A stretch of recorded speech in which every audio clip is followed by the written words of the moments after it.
Oh, welcome to Let's Talk. I'm your host, Denise Rollard Barnes, on this warm Friday afternoon. But this is my kind of weather, y'all.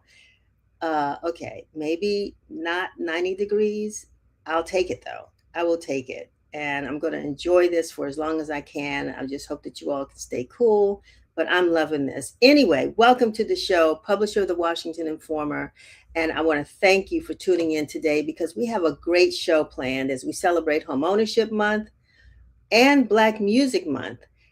And we're going to give a shout out. I'm doing it now, a shout out to congratulate all of the 2026 graduates of this season.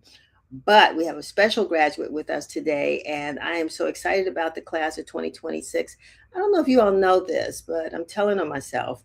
I walked with the 2026 graduating class from Howard University just a month ago.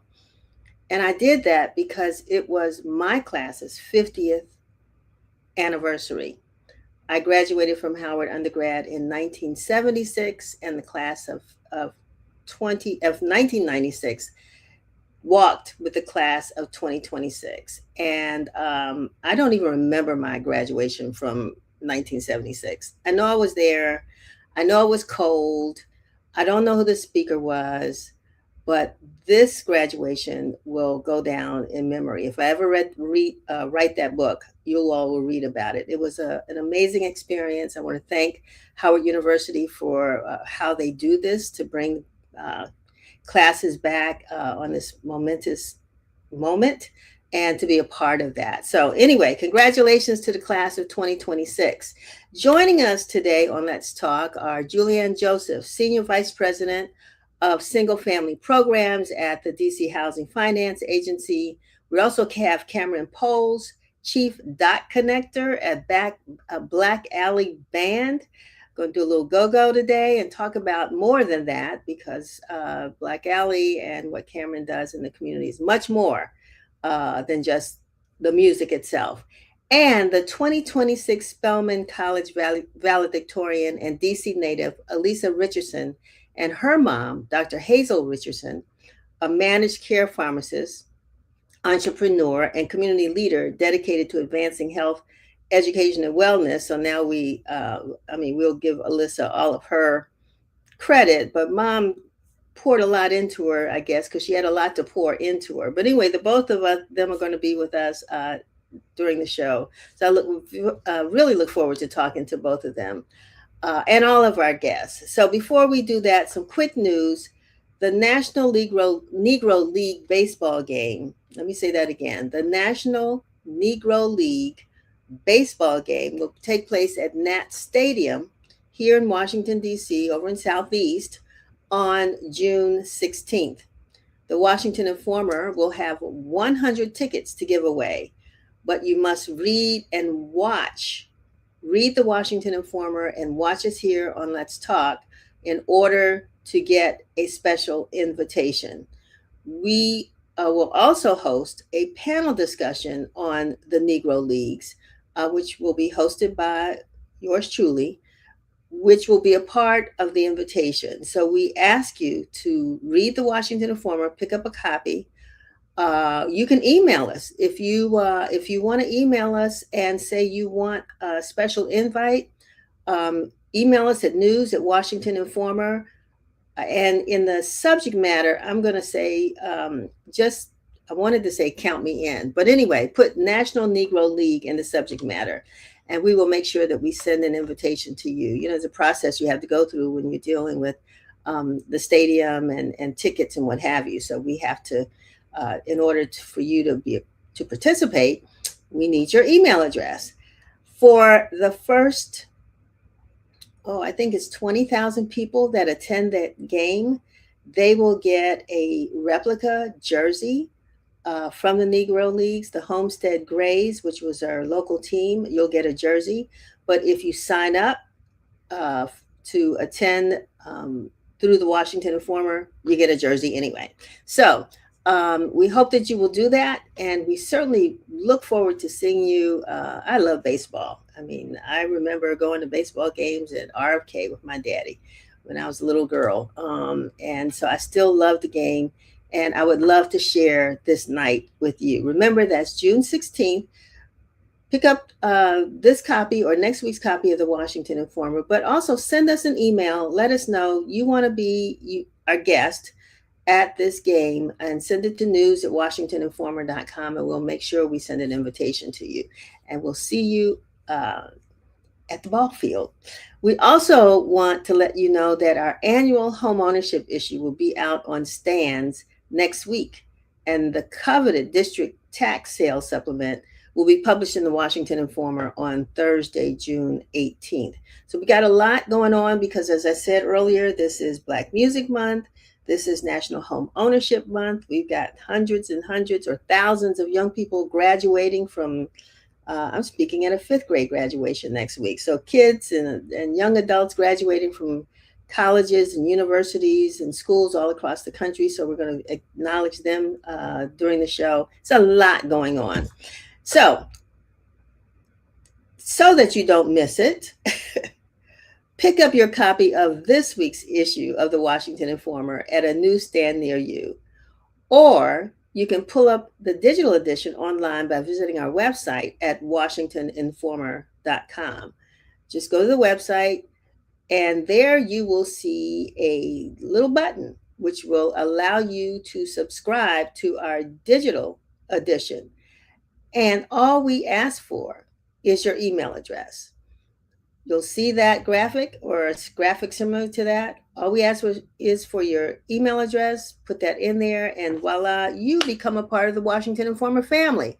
And we so deeply want you to be a part of our family, because we have an amazing team of writers and reporters and photographers, all kinds of folks, small group, small but mighty, that do our job to try to keep you informed and inspired and educated and empowered. That's our job. So become a part of the family and let us work for you. You know, you can find us on many platforms. We're on Facebook, IG, X, TikTok, LinkedIn, and YouTube. And you can subscribe to our YouTube channel at Washington Informer TV. Again, if you're watching on YouTube, please push subscribe.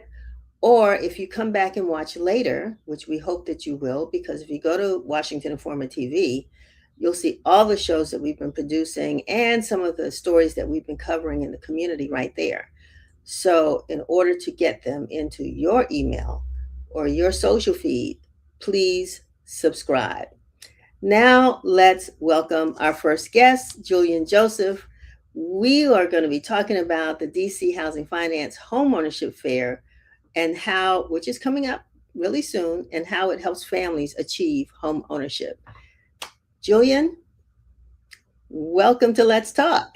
Oh, thank you so much for having me, Denise. We're so excited to join you. Oh gosh, I am excited for you to join us as well. As I mentioned, we're going to do our annual national or local home ownership issue next week.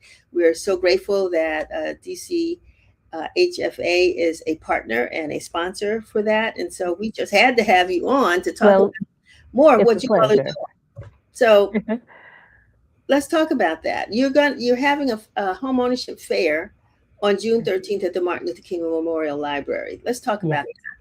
Yes, we are so excited. And thank you so much, Denise, for having me and giving me the opportunity to share information on this wonderful event.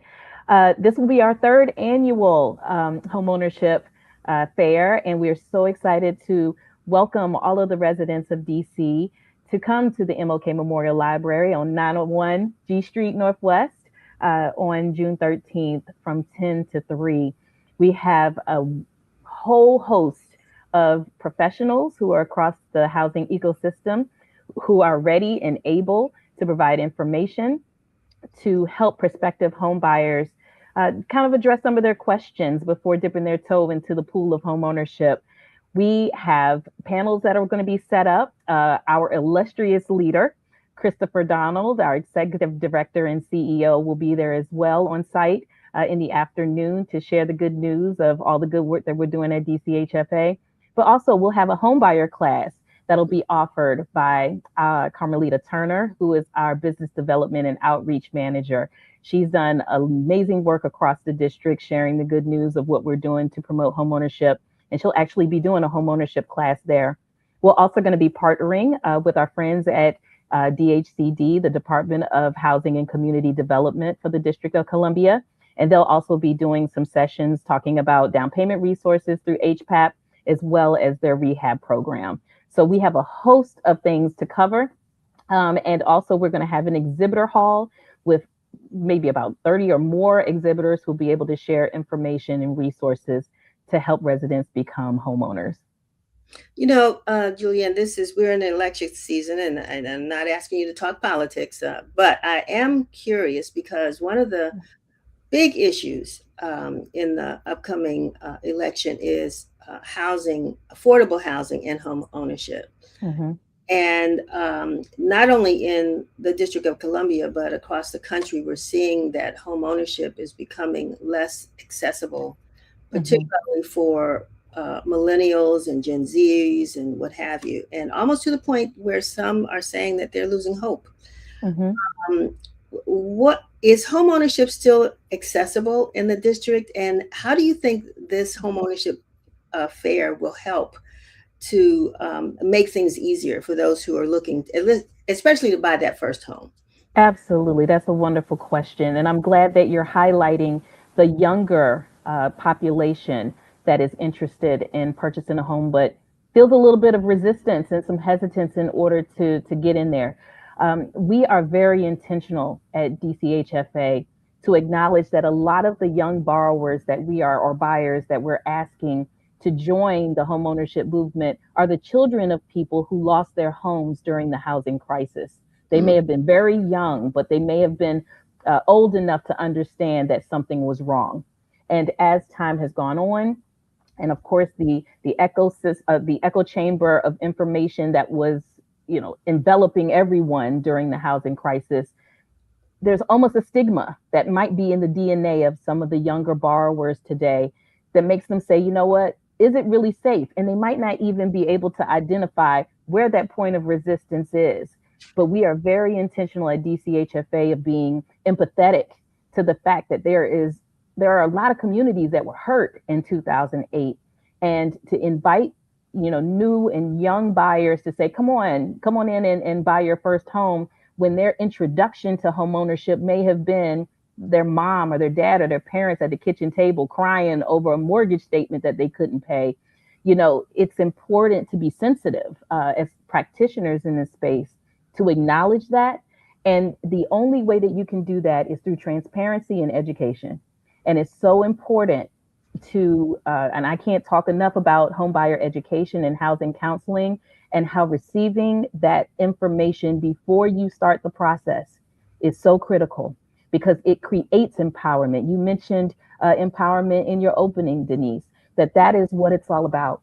And going into a transaction this large, of that magnitude, with all of the information that you have or can receive, moves a new buyer from asking and deferring their power, right, by saying, what should I have, to coming into the transaction saying, this is what I want.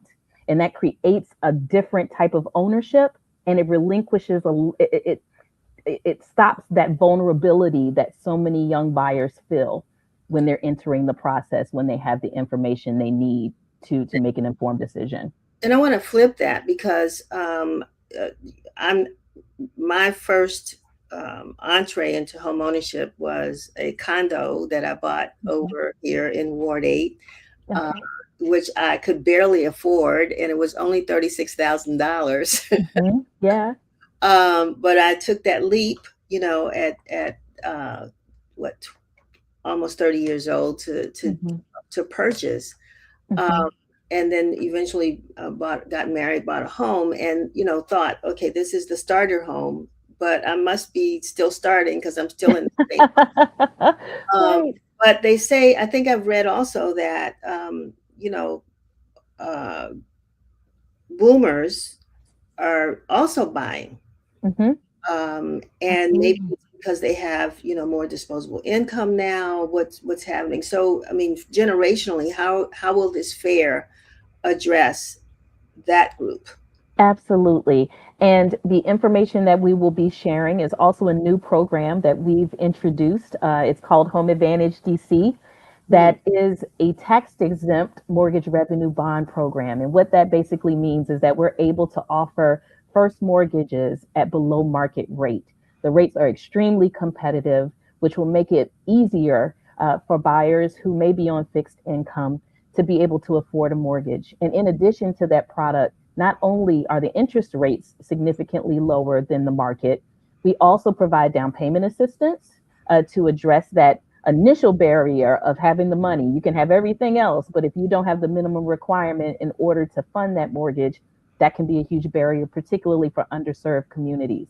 So not only do we provide the affordable first mortgage, we also allow down payment assistance. And we wanted to make sure that buyers are able to make that mortgage as affordable as possible. So even if there is another down payment resource that's available either through your employer or our partners over at DHCD that offer HPAP, you can couple different down payment resources in conjunction with our down payment and the affordable first mortgage. So it creates that trifecta of affordability that we're trying to provide for district residents. And to your point, Denise, we have some borrowers who are coming through the door who are more seasoned and are saying, you know what, maybe I need to downsize from the current home that I'm in, or this is my first time seeking home ownership.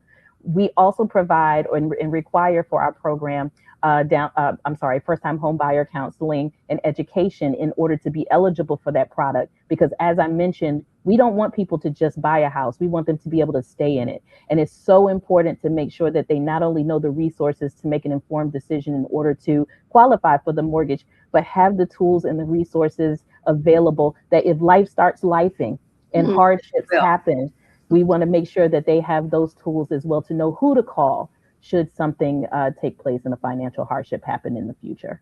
I talked about the fact, and that's all great news, and we're so glad that you are here sharing that with us. Mhm. I notice sometimes, you can try to get a horse to water, as they say, but you can't make them drink. But Yeah. sometimes, complain about what we don't have when there are resources available for us to Hmm. take advantage Hmm. of. And are you finding that people, are really tapping into the resources that you all are providing? And who do you want to have at this fair? I mean, why is it important for them to come? Yes. Well, it's open to everyone. Anyone who is interested in home ownership, whether it's in the near future or if they're preparing for next year, or maybe, we're having conversations about students who are graduating from college and maybe they're interested in purchasing their first condo and not knowing if it's going to be the starter or the home that they, create memories and families in. We have information for everybody. And it's really important for people to understand. That's why we wanted to make it free. We already are talking about the barriers to home ownership that are expensive. Information should not be free. I mean, should not, you shouldn't have to pay for it. Information should be free. So we don't want to create another barrier for Right. people to be able to get information. And that's the reason why it was very important to us that the fair is free and easily accessible for everyone. And yes, we are seeing people participate in a lot of our programs and expressing interest. I can say, and I might be a little bit biased, but I feel like I have one of the best teams in the single family programs division. These are folks who work so hard to make sure that the resources that are available are accurate, clear, easy to understand. So our partners are able to do business with us easily, which ultimately means that it's easy for buyers to do business with them. We want to make sure that, the information on our website is easily accessible and also that we're visible in the communities, which we have been. So, we want to make sure that they don't have to go dig for the information. And that in and of itself can be onerous. It can be overwhelming to say, where do I even start? But that's why we want to be a one stop shop, that even if we don't offer it, we have the network that's available to direct, interested buyers into where to go to get that information. And that's so important to us. And I wanted to really quickly address something that you said about um, easing some of that anxiety and that concern and skepticism. Empathy is necessary right now in the housing industry, in the housing market, because people have been hurt in the past. And Mhm. there's so many other factors that are happening in the economy, but housing is the bedrock of that. And if the housing industry isn't healthy and strong, all other things peril. And I tell people all the time that housing is healthcare. And it is very important because it dictates how long it takes for you to get to a hospital if emergency happens. It creates stability for households and young children so that they can have a firm foundation and a safe place to live and to study. So those are the things that are so important to us. But I constantly want to impress upon our partners in the industry that it takes heart and it takes compassion to do this, because Right. while it might be familiar for us, it's foreign for a lot of folks who are interested in buying their first home. Oh yeah, it's a big step. And when you I know you didn't mean to say it, but I can make it right when you say information should not be It free. should be free, should be free. But saying it should not be free still works because Mm-hmm, you're going to have to give, right? mm-hmm, Give up your time. You're going to have to give up your fears. You're going to have to give mm-hmm, something to get this information. mm-hmm, So mm-hmm. you don't, there's not a price tag to it. There Exactly. is a cost, and that's the cost of what you want to contribute to your own life, Mm-hmm, quality of life to get this mm-hmm, information. So mm-hmm. And I'll honest, piggyback on that and say that it is an investment. That exactly. it is an investment. So it is absolutely not free because you must invest in the process, and that starts with your time. And that's why we hope everybody will be able to join us on June 13th. And when we talk about, sort of closing the wealth gap, I want to talk about that a little bit too, because that's what this investment is supposed to do. Mm-hmm. If it goes the right way, right? Yes. And so, Yes. I mean, in talking about generational wealth, we've had years of conversation about that. But Mm-hmm. Mm-hmm. how do you see this contributing to that? Absolutely. And despite what a lot of people say, homeownership is still the best investment you can make in order to create generational wealth. Yes, the cost of living has increased, the cost of production for housing has increased, but that's the reason why we are trying to put as many tools in place, like down payment assistance, to create that equity. When you have down payment assistance programs that are available here in the district, while they help you get into the door, there will be affordability periods. There are typically some stipulations, and that you have to keep the home for a certain amount of time. But you are still not only achieving home ownership, you're also going to have appreciation, which creates equity, which is what it leads to generational wealth. We provide that down payment assistance that will help you get into the door. That will be forgiven at the end of the loan or deferred. So those are things that will help buyers understand that to get into the house is the first step. But just as housing costs are rising, for a lot of people, they are generating equity at the same time, which creates the equity that can either be used to start that new business. It can be used to help send children to college. It can be kept into the house that, whenever it's time for the next generation to move into it, there's going to be equity there to make improvements. For folks who are aging in place, having that equity that's there can help make it more accessible. If, for example, you're no longer as mobile as you used to be, Mhm. these are the resources that are available that will be able to help make the house not only safe and affordable, but accessible for you throughout the different life stages that folks go through. So I have a slogan that's put on my dry erase board that I look at every morning before I get started at work that says the decisions that we make in this office will impact generations. Mm. So it reminds us and roots us in the fact that these are not just transactions, but these are lives and generations that will be impacted. Curses will be broken. And it is opening up levels of opportunity that folks never thought would be possible. So, even one loan that closes for us, we know that we have created opportunities that didn't exist, and that their children's children's children will hopefully benefit from what we've done in order to make homeownership accessible. Well, I can't say anything to follow that except amen. But I want you to give us one more, just briefly again. We're going to put the flyer up. Give Yes, us details about the fair on the 13th, and yes. Date, time, location, all of that, please. Yes, again, it is the DCHFA Homeownership Fair. It'll be held from 10 to 3 next Saturday, June 13th, at the Martin Luther King Memorial Library. That's 901 G Street Northwest. And come bright and early. We'll have a little bite for you to eat as well with your registration. So know we got everything covered, and we look forward to meeting you and answering any questions. And I just want your viewers and your listeners to understand, Denise, that it does take a village, and we're happy to be a part of that village at DCHFA. Now we have on the flyer to register, and we also have the email address and the website. But if someone forgets or doesn't neglects to register in advance, can they still Yes, attend?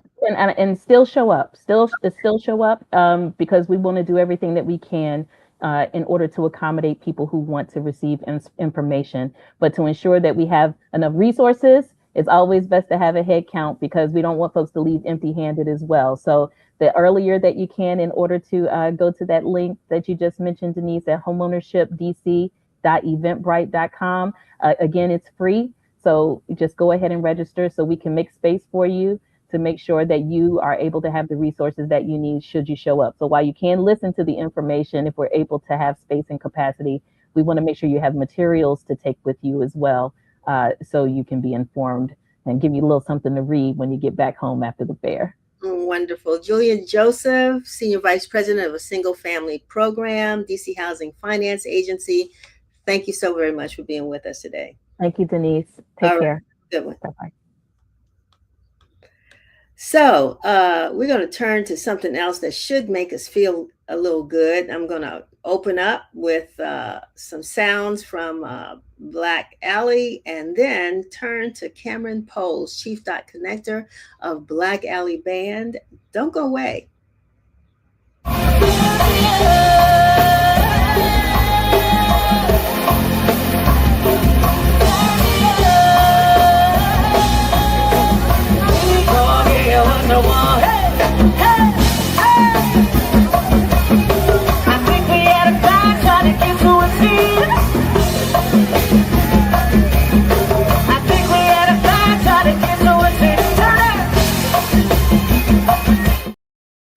Oops, sorry about that. Cameron Poles, Chief Dot Connector of Black Alley Band. Thanks so much for being with us today. Thank you for having me. Thank you for having me, Denise. It's an honor to be here with you. Yeah, and the kick off Black Music Month. This is for DC. This is very special because go-go is our official music, and your band helped to make that happen. Yeah, yeah, we're very proud of it. It was certainly more than just, one person or one band that worked to make that a reality, but we are proud. I went to who was then the Ward 5 council member, Kenyon McDuffie, with the idea to put something on the books. I recognized how, even though go-go originated here in DC, it was a soundtrack to the city, we were definitely sort of being pushed out, marginalized in our own city. And I just had the idea. I saw with jazz, HR 57, they had like some legislation that made jazz like an official part of American art, and so I had the idea, well, what if we did something like that for go-go music here in DC, something official to have it on the books. And my thinking was that if we did that, it would make it extremely hard, if not impossible, for the erasure of the music and the culture to continue, along that trajectory. So Kenyon McDuffie not only heard me, picked up the mantle, ran with it, and worked with Don't Mute DC and Long Live Go-Go, and he became officially recognized as the music of Washington, D.C. Well, I go back. I've been going back a lot on this show, but I go back to Charles Stevenson, who really, I think, wrote a textbook on go-go for the schools. And, just there's, like you said, there've been a lot of people who have invested time and energy into DC's music. And so, to turn this advocacy into legislation on your part, it was just, I think, amazing. It was just a wonderful. There's a word I want to use to describe you, but you did it, and what it protects the music going forward. But what else has it done for go-go? Yeah, so one of the ways that I frame my work and advocacy is to preserve and advance the culture.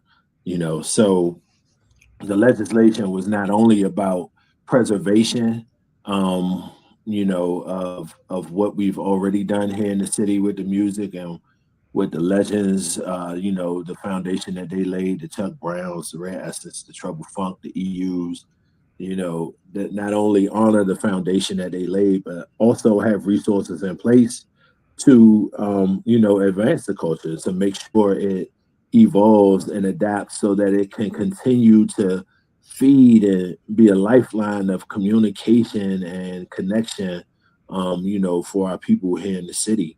Ron Moden, Dr. Natalie Hopkinson, they are, the Don't Mute DC campaign.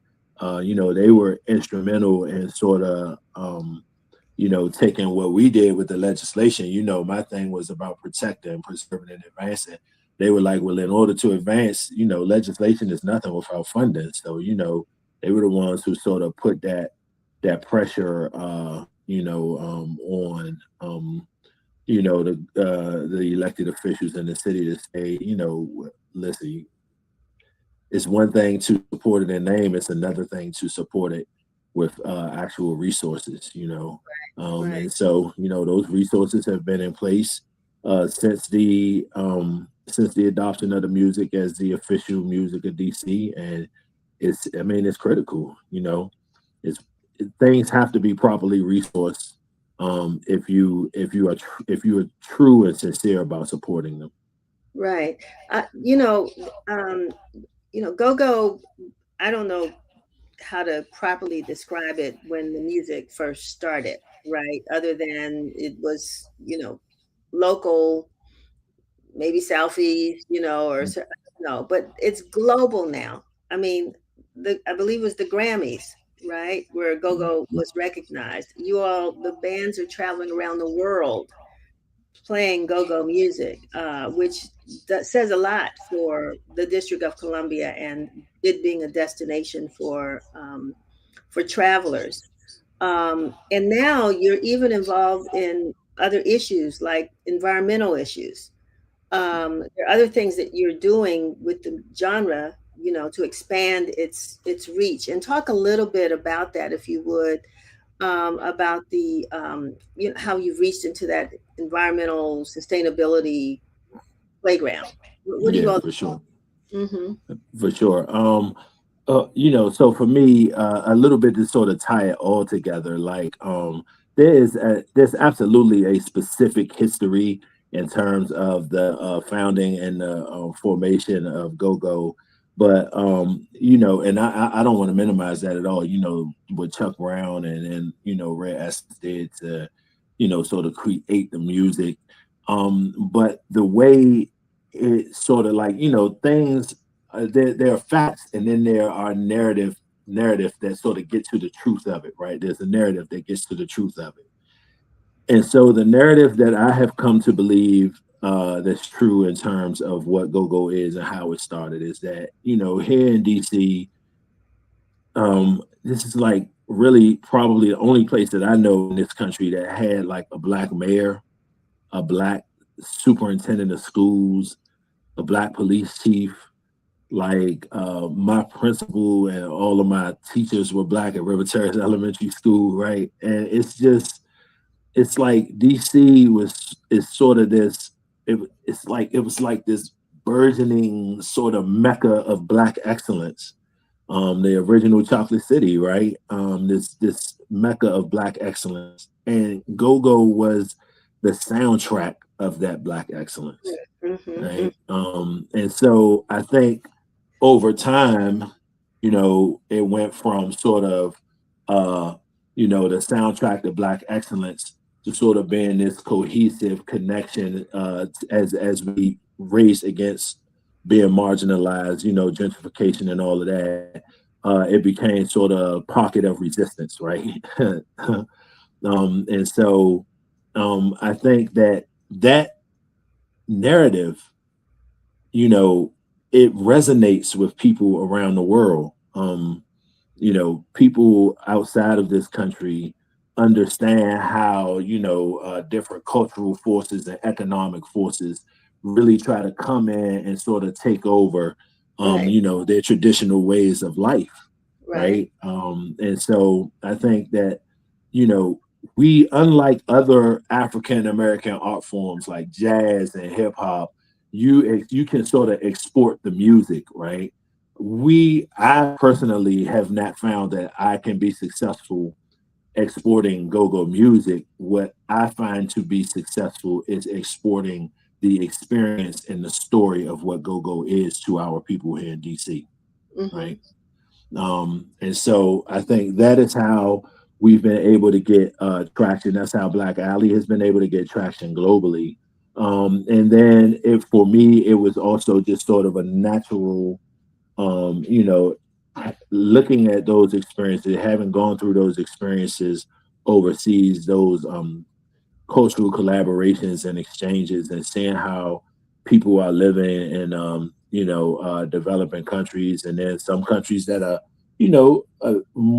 beyond the development phase, but still sort of hold on to more of their traditional cultures.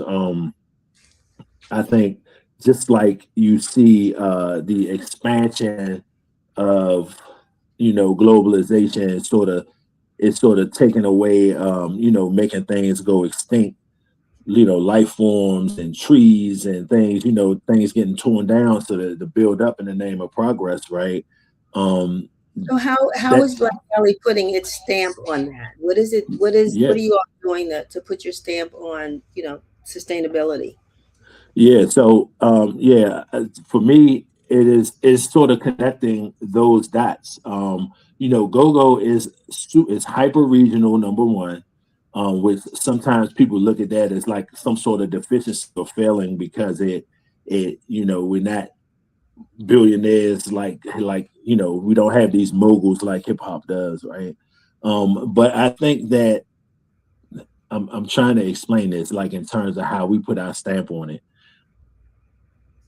For me, it is like a blueprint of how we sort of sustain and get back. So the music is almost like a metaphor or an example of how you can exist, uh, how you can exist and thrive without having to extract so much from the environment, without having to constantly Get it? grow and extract, Right. right?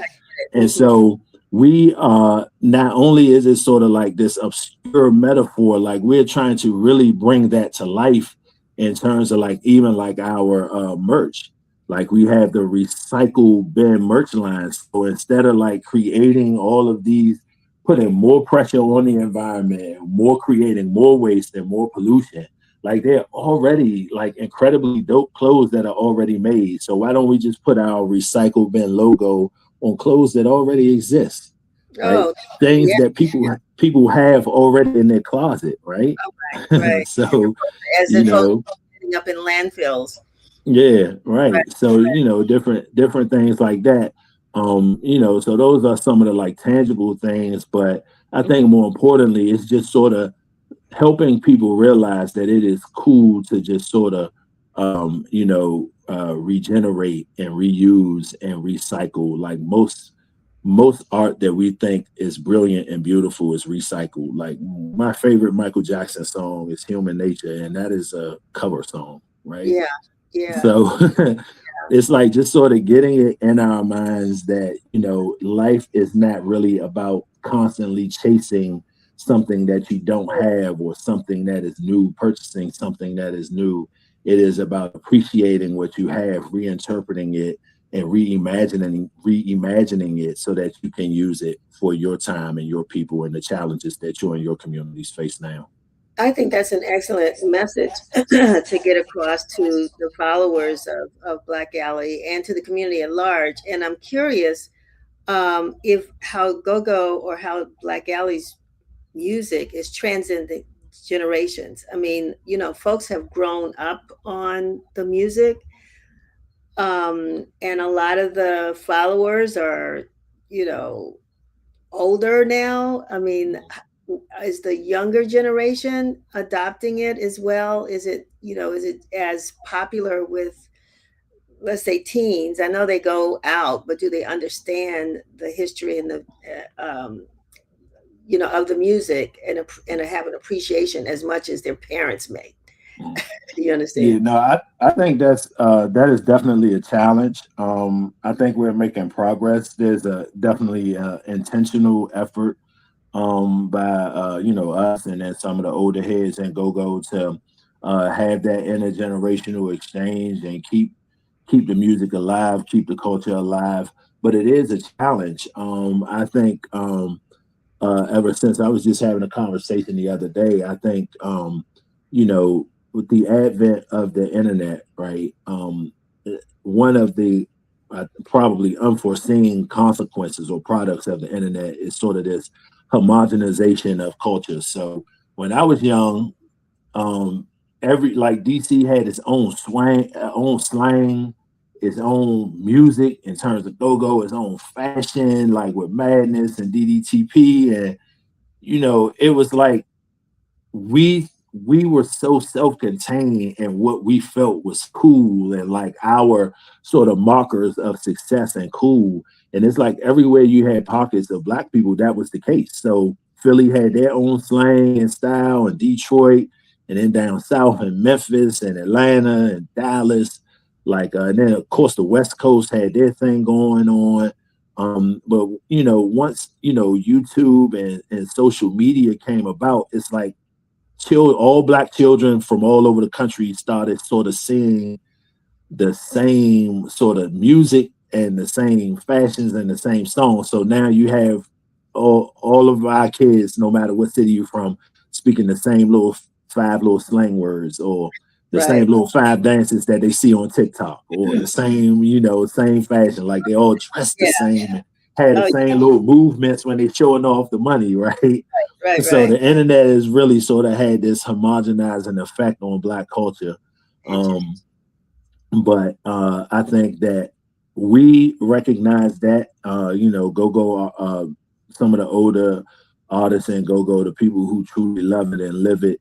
We recognize that, and I think we are making progress and definitely being intentional about sort of revitalizing this sense of pride and belonging and region. It's not about excluding or Right. thinking that you are on you and your people and your way is only the best way. It's not about that, but it is about sort of having a level of pride in the ways that you and your people, your black community in your particular neck of the woods finds ways to express the soul of black folk that reverberate throughout the continent and the diaspora. Yeah, I think that's important. And you go to places like New Orleans and, like you said, other places around the country where they've got this distinguishable sound that's just kind of existed through generations. And I think that's what the mission is Mhm. for go-go. It's Black Music Month. What's Black Alley doing? And tell me, what is a dot connector? Yeah, so it's like the chief dot connector. It's just a little something that I came up with because it's like even like throughout this conversation, it's like what I have done for the band. I've written songs, and I do some of the more traditional stuff that a manager would do. But then I also just sort of like connect these dots between like community work and I like the that. I importance, like that. the music.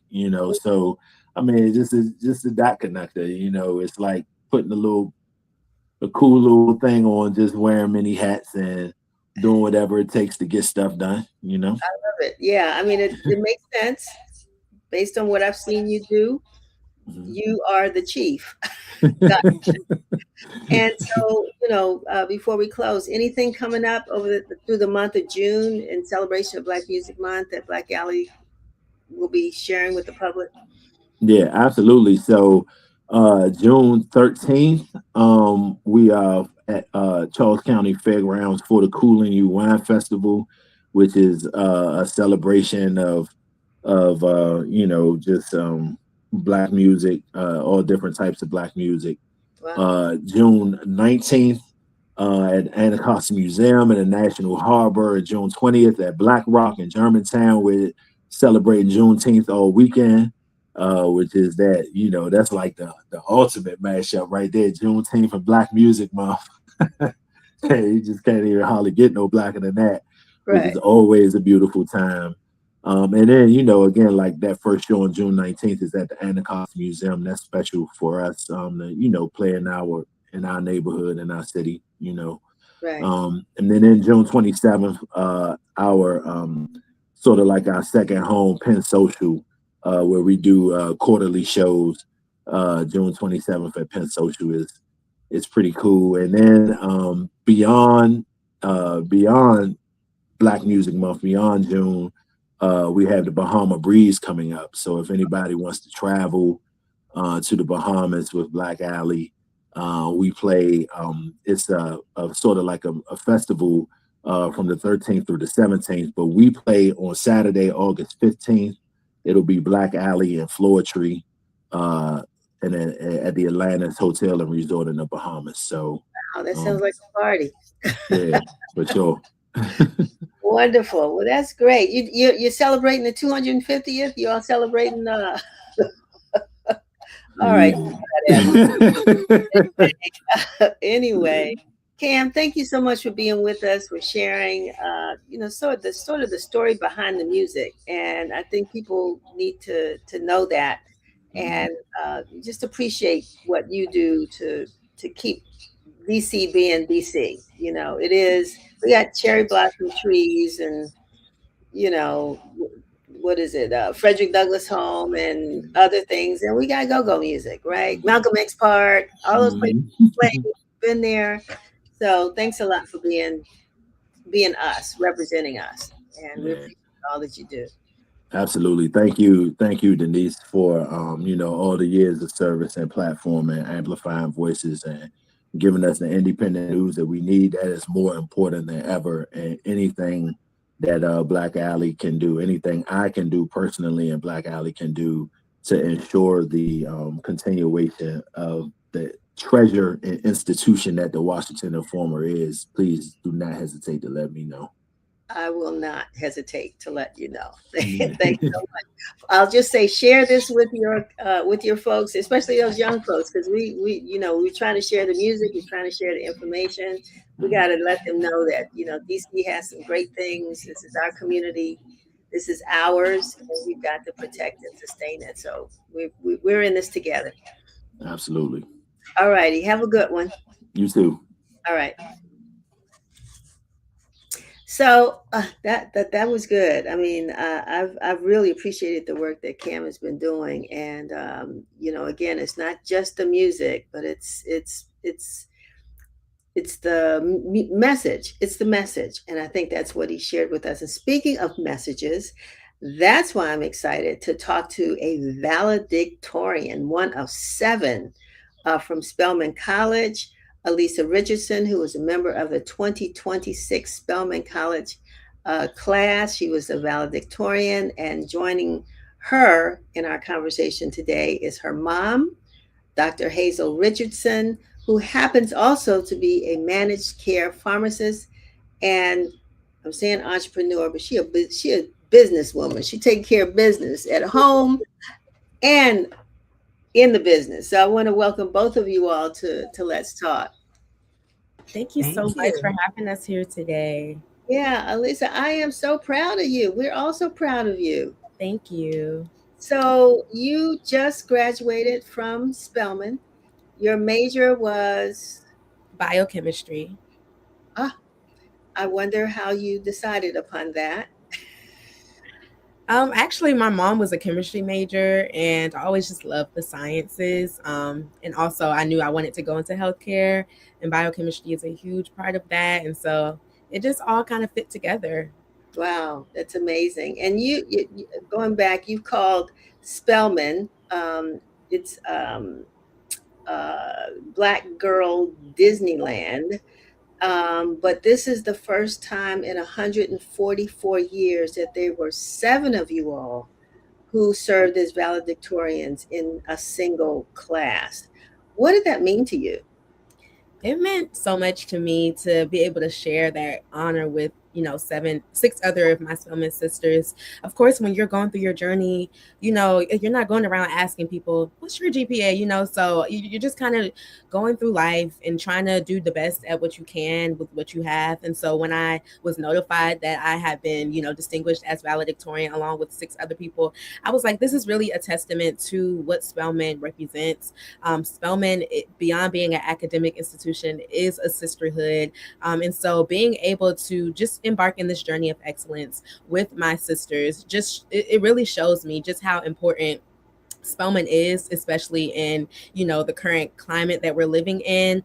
It's amazing. We have a tradition called Class Day at Spelman, and that's when our class kind of comes together and honors the class. We had some musical performances, we had some poetry, and we also get to walk under the historic Spelman Arch at Spelman. And so during that, the valedictorians always deliver the Ivy Oration, where we kind of liken the class to the development of an ivy plant. And so I spoke about how, one of the parts of the development of an ivy is spreading, and how the ivies kind of spread all over. When you see ivy plants, they're all over the place. And so I really feel like the class of 2026 has been able to spread the excellence of being valedictorian. And I think that's amazing, that as we continue to spread into the all 4 corners of the earth, all the different continents, all the different disciplines and professions, that we'll be able to have each other and remember that we're never alone as we, make our choice to change the world, which is our slogan at Spelman. So before I turn to your mom, I just want to ask you one question, and I don't want to assume that everybody that's watching Let's Talk knows what it means to become a valedictorian. So explain that. Yes. So, every institution has different criteria. At Spelman College, to be a valedictorian means that you have the highest GPA. And so we're on a 4-point scale. And so, grade point average. Yes, grade Correct. point average. Yes. Okay. So at Spelman College, you have the highest GPA, grade point average out of our 4-point scale. And so all 7 of us had a 4.0 out of a 4.0 grade point average. And that's what it means to be a valedictorian. It means you got all A's in all your classes. Perfect GPA.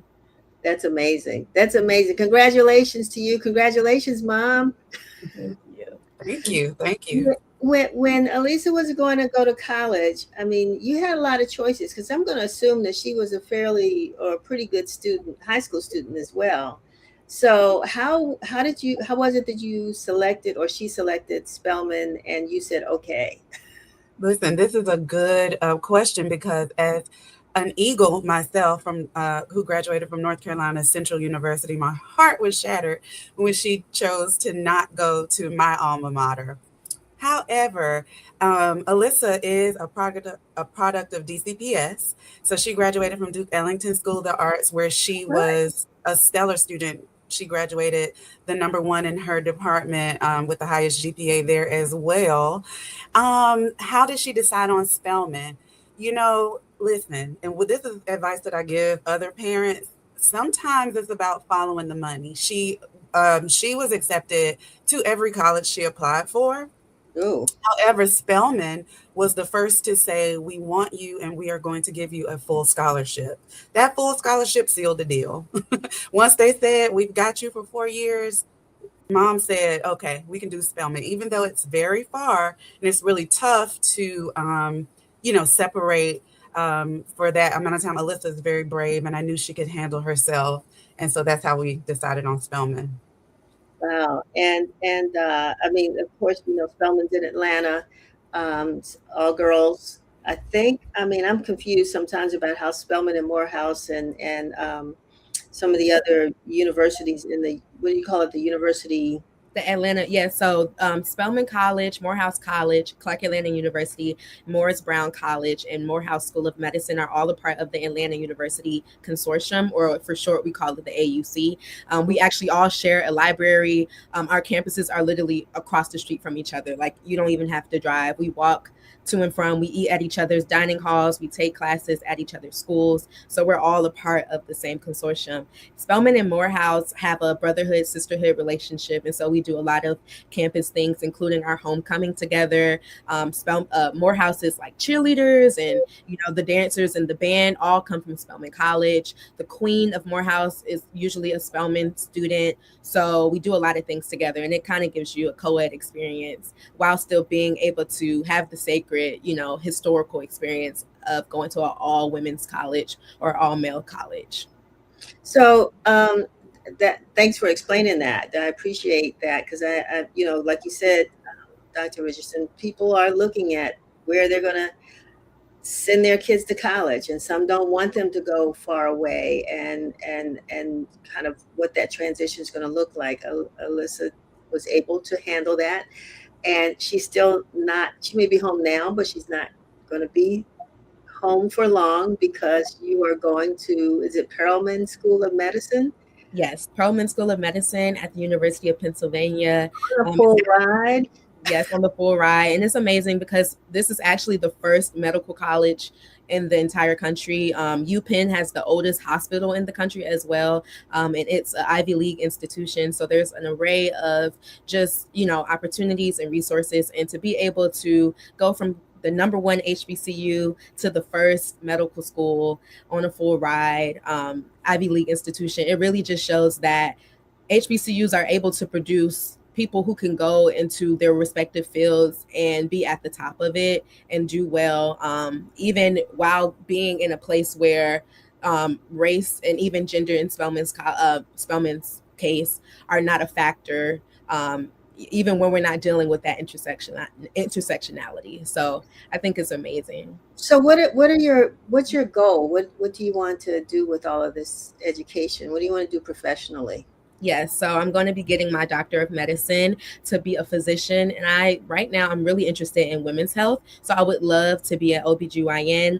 I know a lot of, people who are currently in medical school say they go into medical school wanting to be a specific specialty. Maybe they wanted to be a cardiologist, or they wanted to be a pediatrician, but they may come out doing something totally different. So my I'm very open. I have an open mind, open heart. But as of now, I'm very interested in OBGYN, and looking at, reproductive justice and kind of, fertility and infertility, especially when it comes to women of color. Wow, Dr. Richardson, you probably had your own path, and you probably shared a lot of that with Alyssa as well. I mean, here, you are in pharmacy, right? Yes, ma'am. And so, if you don't mind sharing a little bit about your path, which may have influenced her path. My daddy, I'm going to say this really quick, but my daddy used to say, doctors beget doctors, lawyers beget lawyers, blah, blah, blah. And I used to wonder, what does beget mean? But I understand it because I see it more. And so you begot another medical profession, but how did you become one? Listen, as a North Carolinian, that's where I started in North Carolina. We say the apple don't fall far from the tree. So I never had any intention or any anticipation for her to do what I did. But yes, you're absolutely right. She knows my journey. Like me, Alyssa and I are both artists. So she's a singer and a dancer, as am I. My dance teacher was like Hazel. Great dancer, but where are you going to work? What do you want to do? I said, I don't know. I never thought about it. My dance teacher allowed me to meet her friend who owned a pharmacy, and I shadowed her. I worked back there with her, and I said, oh, I'm going to learn to do this. Coming from a disadvantaged sort of background, I didn't have exposure to people in that profession before. So I leaned on those resources to learn the next steps. Like, how do I get here? How do I become a pharmacist? So that pharmacy owner told me, hey, you should go to UNC Chapel Hill. I applied to UNC Chapel Hill, got in UNC Chapel Hill, but I said, wait a minute, I would love to go to a HBCU. And so I found out that my school, North Carolina Central University, had a partnership with Howard University School of Pharmacy. I didn't end up going to Howard University School of Pharmacy, but that's what took me to my school. I started with that program. And yeah, that's how I decided to become a pharmacist. So I received finally my Doctor of Pharmacy degree from UNC Chapel Hill. I stayed close to home. And that's been my path. I was recruited to move up here to DC, to work for a company that was a great part of my career, and I now work for the federal government. But that's how my path went. Wow. Wow. Yeah. So, Alyssa, did you ever, like go to work with your mom and see kind of what she was doing? Like she did, like she shadowed someone. Did you ever shadow her?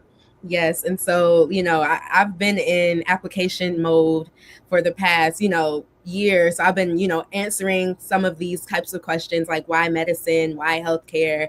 And so, it always goes back to being a child and being able to see how interdisciplinary healthcare is, seeing nurse practitioners and pharmacists and physicians come together for the well-being of one person. And I always thought that was so amazing. Like, people are calling back and forth, people are faxing in this, they're trying to get in touch with the doctor. And it's so much going on, but so much intelligence and so much wisdom going into the well-being of someone. And so that is really what sparked my interest in medicine. And from there, I was just like, what approach do I want to take? Do I want to be a pharmacist? Do I want to be, a physician? Do I want to be a physician associate, a PA, maybe a nurse practitioner? And so I think being in DC, which is Chocolate City, and growing up having a bunch of Black, providers, from my pediatrician to my dentist to my orthodontist, Wow. I knew that the sky was not only the limit, but it was the view for me. And so I knew that it was never a question for my self-image what I could be. It was just like, what's your favorite thing? And so I chose medicine to be a physician. So before we close, Alyssa, there are a lot of young folks like you who, graduating from high school and trying to figure out what's next, or know that they're rising seniors in high school and they're trying to figure out what's next. What advice would you give, especially that high school student that's got to make a decision and still, where to go to school, if they should go to school, what should they major in? I'm sure you went through all that. So what advice would you give them? Yeah, so I would definitely tell them, and it kind of varies. I think the first thing is to figure out what your goal is. What is your mission? Is your mission to be socially mobile? Do you want to maybe, jump from one class to another? Are you in a place where you're disadvantaged, or are you in a place where I think first you have to assess your surroundings and your specific situation. Then I think that it's important to know what you enjoy doing and how you can make a lifestyle out of it, and make sure that the lifestyle that you would like aligns with the career path that you want. I will also say to reach out to people who are doing the things that you see yourself doing, or surround yourself with people who also want to do those things, again, because half of the battle is self-image. Half of the battle is just believing and knowing that you can, because you don't have time in college to, question yourself or question your worth. Like, if you want to do well, like you have so many assignments, you can't sit around every night saying, I don't know if I can do this, So, I think part of that is just really engraving yourself into that environment. So yeah, I think assessing, like, what are your goals? What type of lifestyle do you want, and what do you enjoy doing? And also, what are you good at doing? What can you stand doing for a little bit to build a foundation, to build a nest egg, so that you can go and do what your passion is. Right. And you stand being an accountant for a few years so that you can go on and be a collect art later. Like what are you willing to do? So I think that's where I would tell people to do. And Mom, I'm coming to you last, because there are a lot of parents that are, trying to figure out, either I can't afford it, this person won't listen to me, I've never been to college, I don't know what to tell them to do, I don't have any advice for them, or I've been to college and I want them to go here and they want to go there. What advice would you give to parents who have especially high school students that are about to make that transition? I want to first say that empty nesting is a trick, it's a scheme, it's a scam. There's no empty nesting, so be prepared to support your student through high school and through that next phase. I would also say, starting no later than the 10th grade, applying to scholarships, grants, fellowships is a second job. It's a job. If you can afford for your child to not work a job, I know everybody's situation is different. That has to be homework after homework. It starts 10th grade. Start applying to scholarships. We want to be able to make sure that our children can go to the schools they want to go to, and be able to do so debt free in a way. If you don't have, like Alyssa mentioned, if you don't have experience, with the higher education or things like that, there are always mentors who are willing to reach to work with your students. So if once you talk with your child and you learn that they are really interested in whatever college, find somebody that went there. Ask people at your church or whatever networks, do you know anyone that graduated from this school, and let them work with your child to help them get where they're going. But always remember that you're going to be supporting the child emotionally, a lot of times financially still, all the way through college. It's not just, yay, they gone. It's a new skill, and it took me by surprise. So I'm sharing it with everybody who asked. It took me by surprise because I was like, well, I didn't realize I'd have to become a life coach. You know what I mean? I know how to chauffeur, and I can cook dinner, and I can, help with some things, but I didn't realize I'd have to go on to this next phase. So that's the next phase, parents. And it doesn't mean you have to have all the answers, but know where to get them. And so Wow. reach your networks. Yes, ma'am. Amazing. Well, I definitely am congratulating Alyssa and your 6 classmates who are representing Spelman first in 144 years, all to be valedictorians in the class of 2026. Congratulations to you, and congratulations to you too, Mom. Thank so much. you. Thank you so much. Alrighty, you all have a great day, and we'll see you when you finish medical school, because we need to know where you're setting up your office, Alyssa, the other Dr. Richardson, so that we'll know where to come when we need medical attention. So Thank you so much for having us. Have a great rest of your day. my pleasure. Thank you so much as well. Have a good one. So that brings us to the close of another hour or more of Let's Talk here on WIN TV. This week, we kicked off June of Homeownership Month with Julienne Joseph from the DC Housing Finance Agency. And if you missed it, their homeownership fair is coming up on Saturday, June 13th at the Martin Luther King Library. So make sure you get there. If you're interested, have any questions about homeownership, please go to the Martin Luther King Library. Ms. Joseph explained that they have so much to share, and they want to see you to make your homeownership dream come true. Then for Black Music Month, we sat down with Cam Poles, the chief dot connector of Black Alley Band, and how they're turning go-go music into DC's official music.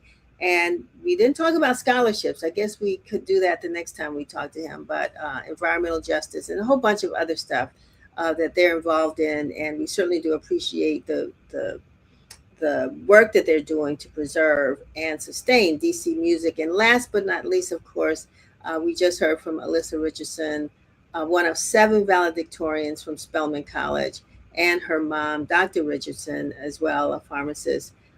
Great conversation. I hope that you enjoyed it. I hope that you know that this is the place where you can turn for information that's empowering, and just all the wonderful things that we try to do. We want to thank you again for joining us. I'm Denise Rolark Barnes. This has been Let's Talk on WIN TV. We'll be back next week. See you then.